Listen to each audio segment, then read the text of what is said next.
Hey, and welcome to Wild Seat. It's been a decade since those freaks from another world showed up on the border between Mexico and the Yankees. Now those little monsters have spread across the Middle East in a patch of land they've dubbed the Infected Zone. The US Marines have been sent to give these monsters hell, but heavy bombardment has left thousands of homes in ruins, causing a growing resentment towards the Yankee intervention. Right now, Sergeant Frater is on mission as a marksman in the Infected Zone. From his perch in a building, he spots 3 Arab guys and focuses especially on one of them, tracking him with his rifle. When this guy approaches a Muslim woman with her tot, Frater hesitates but quickly recovers and downs his target with a hell of a shot.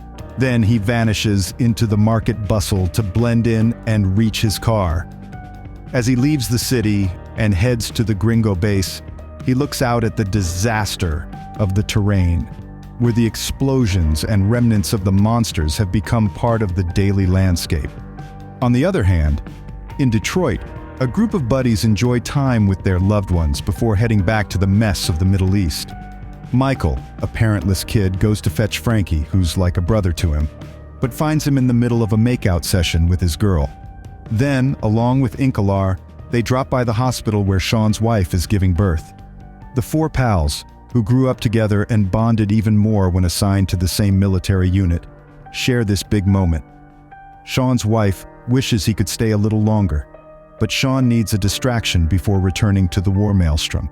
So the 4 pals decide to spend their last day as civilians together, shooting hoops, puffing on a cigarette, and attending a dogfight.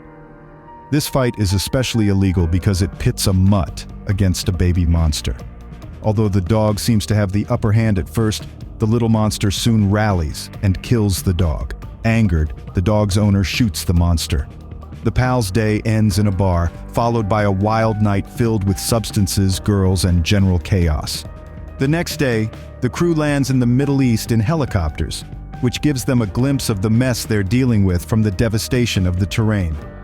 The creatures, as huge as a building, move in herds, creating a spine-chilling sight. As the soldiers head into the desert, the monsters detect the helicopters and try to nab them, but luckily, the pilot reacts instantly and bolts just before the area is bombed. Eventually, the helicopters arrive at the base. The soldiers meet Sergeant Frater and Sergeant Forrest, who bring them up to speed. Their main goal is not to kill the monsters, but to quell the insurgent ruckus in the city. After a quick team training, the squad heads out to patrol the city. The guys are on edge as they walk the streets, surrounded by people who don't look at them kindly. However, they relax a bit when some kids approach them out of curiosity, asking for pictures and making it easier to connect with the locals. Next, the team arrives at what they think is a rebel nest and stake out the place all day, looking for clues in the containers that leave on trucks every few hours. When night falls, they search the building, but find no weapons or explosives. They do see 3 giant monsters approaching, but before they can react, they run into a farmer who's fed up with the Yankee military, because although they promised to improve the situation, they actually screwed it up even more. It was the Gringo bombings that killed his family and livestock. And even though they try to kick him out constantly, the man is determined to stay as that farm is his, and the containers only contain his products. He also refuses to spill any beans about the rebels, as he knows they'll fry him if he talks.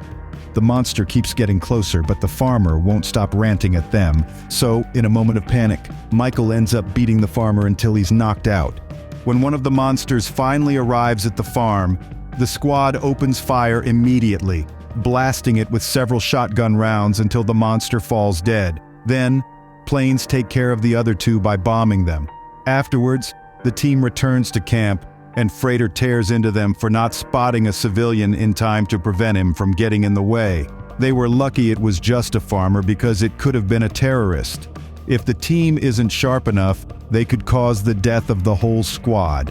Then, the guys go to rest, and Frater and Forrest chat about their old times, saying they were nothing like the soft new generation. Frater is in a bad mood and keeps drinking, so Forrest points out that Frater has been here too long and needs to see his family again. This inspires Frater to call his wife and asks her to pass the phone to his daughter, as hearing her is the only thing that gives him the strength to keep going. After 12 weeks of patrolling, the team receives a new mission. Another team is trapped in the infected zone of the desert and has lost all communication, so the squad has to carefully navigate a mine and rebel-infested area to rescue them. If you're enjoying the video, please hit the like button. It only takes a second and helps me out a ton. Before they leave, they take a group photo as a memento in case not everyone comes back. During the trip, they see a bunch of smaller monsters running around, and they're blown away when they see that they don't attack. However, one of the vehicles accidentally runs over one of the monsters, distracting the guys and causing them to step on a mine. The explosion severely damages one of the vehicles and Sean is flung out, injured but alive, but unfortunately steps on another mine. To make matters worse, the insurgents take the opportunity to surround them and open fire. The team hides behind the car for cover and returns fire while carefully making their way to their injured comrades.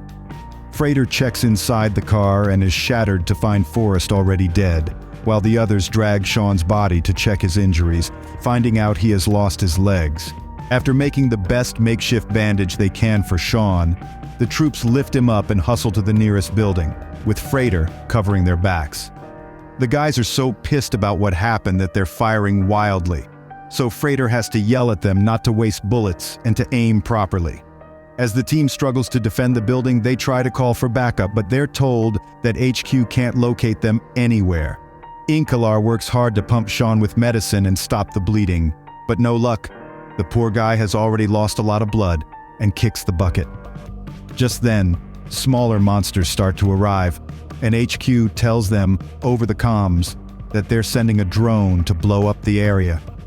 The team is devastated by the loss of their buddy and want to take the body, but Freighter scolds them that it would be dead weight, and letting emotions take over could cost them their lives. Reluctantly, they leave Sean and make a run for it just before the bomb drops.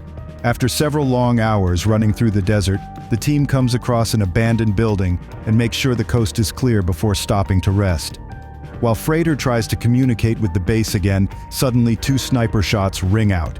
Inkalar drops dead on the spot, and Frankie gets shot in the stomach. In a flash, the team is surrounded by insurgents, and to prevent the group from getting killed, Freighter tells them to surrender. The insurgents quickly seize the squad as hostages, gag them, and take them to their hideout, where they tie them to chairs in an old room. When the bags are removed from their heads, Michael and Freighter are met with the grim sight of the insurgents wanting them to watch as Frankie slowly bleeds out. The pair try to keep Frankie alert with words of encouragement, but there's nothing they can do, and Frankie apologizes for his screw-up before dying.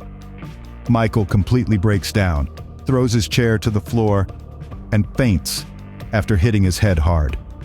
And with nightfall, the creatures also start to make their presence felt in the area. Most of the insurgents hightail it in their cars pronto, but 2 of them storm into the living room, intent on wasting the soldiers. Freighter seizes the moment and launches a full-blown counterattack, bashing the heads of the guys until they're spent. Then, Freighter cuts the ropes off his wrists on a broken window, grabs the insurgents' weapons, and releases Michael, tipping him off to swipe the motorcycles outside while he cleans up the building. But instead of skedaddling, Michael first frees Frankie to bid him a proper farewell. Thirsty for revenge, he scours the building until he finds the head honcho insurgent and starts beating him with an iron bar until he's knocked out cold. After swiping a few weapons, Michael hightails it out of there post-haste and comes across a colossal beast that's wrecking the power lines. The noises from inside the building suggest that Freighter is having quite a brawl with the insurgents, and Michael is so worn out and traumatized by all this carnage that he covers his ears in denial as the monster begins to attack the building too. A few hours later, Michael and Freighter make a dash for it through the desert on the bikes they swiped from the insurgents. There comes a point where Michael can't take it anymore and stops to collapse in the sand, but Freighter immediately tells him he's in shock and reminds him that they need to complete the mission, otherwise all the deaths would have been for nothing. Eventually, the bikes run out of gas and the pair has to continue on foot.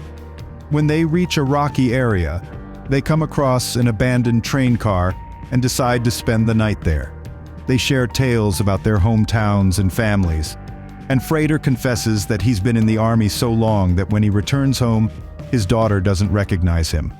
The next day, the two of them continue on their way and stumble upon a massive dead beast, with its tentacles still writhing. Nearby is a school bus that was obliterated by the bomb that killed the monster, and the two are taken aback when they find a group of dead kids inside. And so, while Frater rummages frantically among the rubble, searching for a sip of water or a bite to eat, Michael, the softie, finds a little boy still breathing amongst the debris and decides to play the savior. But Frater, that old fox, knows that the kid is screwed, that he won't survive the journey.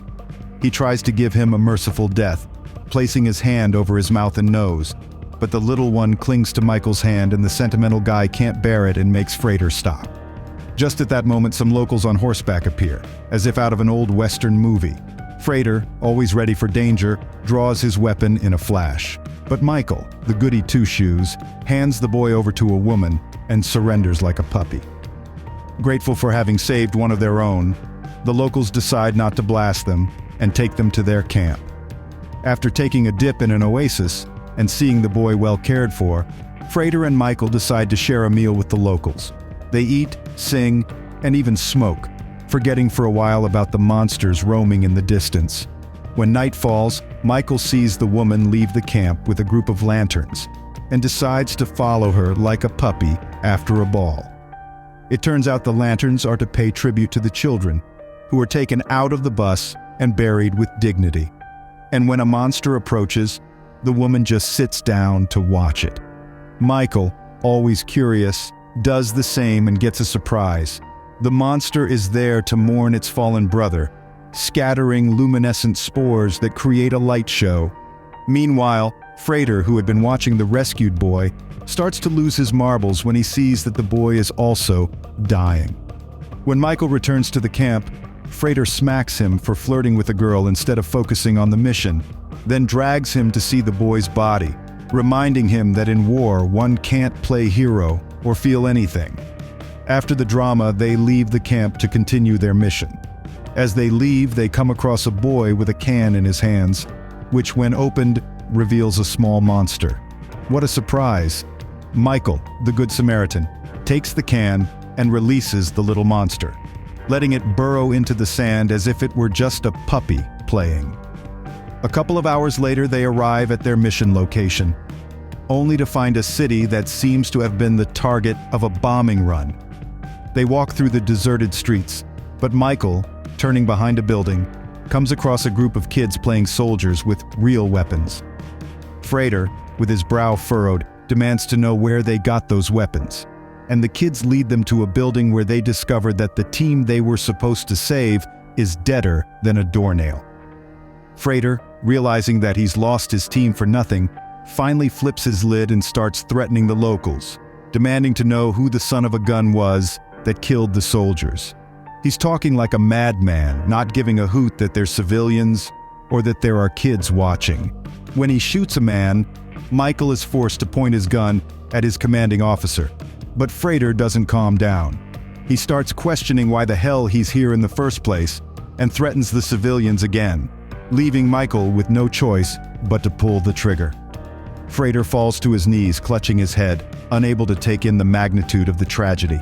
He decides to leave, while his gunshot wound slowly bleeds, choosing to die while watching a group of monsters in the distance, facing the incoming bombs. A helicopter rescues Michael, but the poor guy can only scream at the disaster that this mission has turned out to be. But the adventure doesn't end here. I'll see you in the next one. Let's go.